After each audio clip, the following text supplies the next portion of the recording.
We're here with Kevin Klock in the Sparkling Ice Cube on the NACS floor in Las Vegas, Nevada. And we're here to talk about Kevin's new product, or the new Sparkling Ice product, Sparkling Iced Tea. One of the things that Kevin was telling me before we went on camera that I thought was pretty interesting was that this started off as a very small test and then grew very quickly, and I was wondering if you could talk about some of the factors behind that. Yeah, we decided to come out with tea. It's actually a product we've been working on for a couple years. It's very difficult to make a carbonated tea, and so to make it certainly in lines with what we expect from sparkling ice. And when we put the launch plan in place, we decided that we would try to do a small little test in the fall in the West, because our manufacturing facility is in the area. We could control what was going on. And what happened is we started meeting with retailers and showing them our idea, and there was such huge receptance from the retailers that this was something that they found would be really substantial to them, that when we started putting the product in the market, and the early results, just like actually when Sparkling Ice took off originally, the results early on told the story, and so the early adoption began, and we made the decision to go ahead and just go national. And we do have some retailers. We offered up some exclusives as we thought we would be testing it early on, and we'll honor those exclusives, and then once we hit the beginning of the year, it'll really go hard. What role did convenience play in either assigning exclusives or in the decision to take it more national? I mean, is this aimed at that channel? Well, if you look at the tea space, single serve, C-stores are huge, and that's obviously one of the reasons why we want to announce the launch here. It's part of our push to continue to move into the C-store space. It's important for us now that we have lemonades along with the base brand, that we have the ability to create kind of a shelf presence at C-store that's more than just a couple bottles that potentially get stuck in a corner. So the C-store element is a very important part of tea, and we do a lot of research now into what we're doing. Not that we did before, but now that we have to, in terms of being national in scale. And we found that single serve, obviously C-store is huge, it's growing rapidly, it's important for us to be a part of it.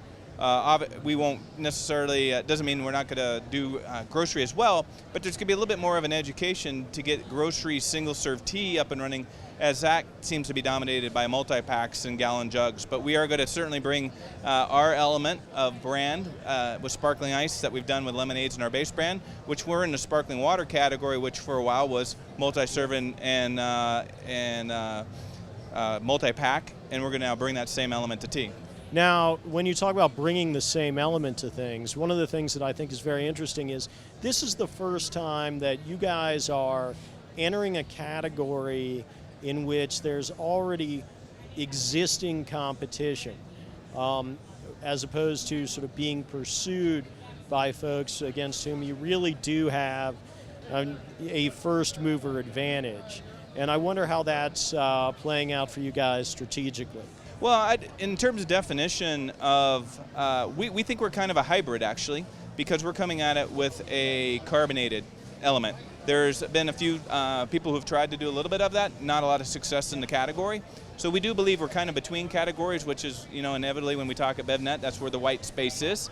And so, although there's competition in that space, most of what's gone on in tea over the last 10 years, if you think about all the launches, it's either we have more tea or we have less tea. And although, Lipton did go with a sparkling correct. Tea at roughly the same time. And it's interesting to see how you guys are now going to be fighting over category space there. At this point in time, obviously what that does, it says we're on the right track. When you got a global brand like that that's saying, hey, let's go to this space. So we take that actually as a real compliment to the way we went about our process. It means we're thinking the right way. And so not too concerned about that. I would bet that once we see the products on the shelf side by side, we'll be quite a bit different. This is the same element as we've done with, for instance, lemonade. If you taste our lemonade, you get the fruit taste up front, you get the lemon in the back. Same thing with our teas. We spend a lot of time working on the balance of it and the balance of sweetness. So I'm not really concerned that someone's coming out, and they're also in a can with at least what we're seeing coming forward. They do, I think, have one in a bottle out there. But if you look at the category, there are some brands that are declining.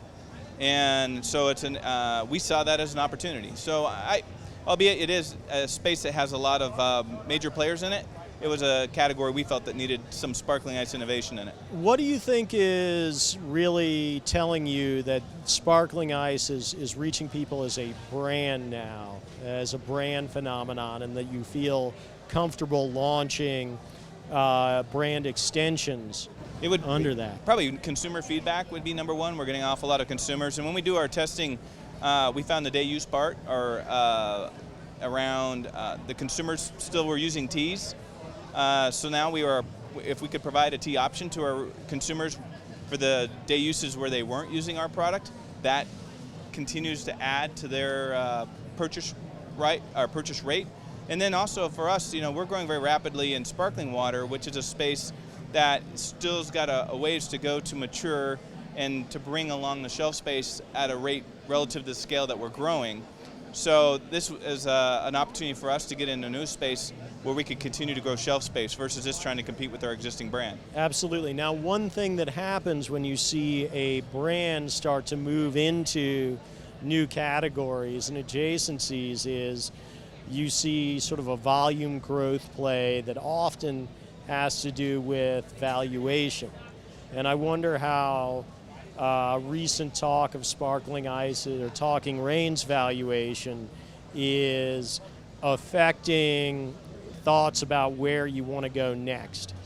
Well, we have shareholders. It's always important for us to continue to do things that grow the value of the company, but that's a smart business anyway. If you weren't doing things that drive profitability, that drive revenue and gross profit, you owe that to your investor anyhow. So growing a value of the brand is your job, and so that should be our play. As far as looking at this move, it's really not much different than you're seeing now with Monster.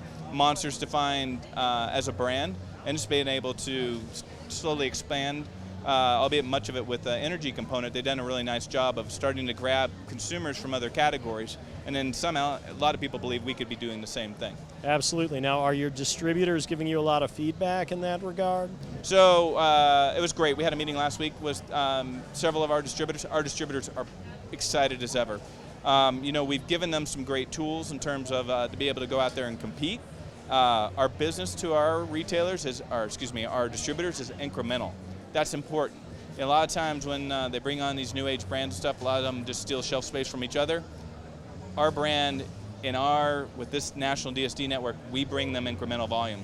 So bring in other product out there that allows them to gain more incremental volume, and even a more effective C-store play is huge for them, and they're all really excited about it. On the other hand, we could go all day on this, but on the other hand, it seems like in a lot of distributors, you're starting to see the adjacencies and the white space is really narrow. So distributors who say, I'm only carrying one type of product, say an Honest Tea, all of a sudden have a product, a tea brand coming from another high growth brand that they've also committed to. Does it ever get a little crawly in there in terms of portfolio? I guess, we try and focus in on what's going on with sparkling ice. That's up to the distributors, what they decide there. I think what we're trying to do, we really see this as a partnership. It's important that we bring the right economics for our distributors, the right economics for the retailers, and if we're doing our job and doing the same thing for our own ownership group, then ultimately we believe that will be what drives us towards success. I think there are a lot of brands out there that have moved into the market, and probably the economics maybe aren't necessarily as attractive. If you got margins and you got velocities, that's what gets you the attention. Absolutely. So Kevin, keep getting attention, and it's great to see you, sir. Great to see you as well. Thank you.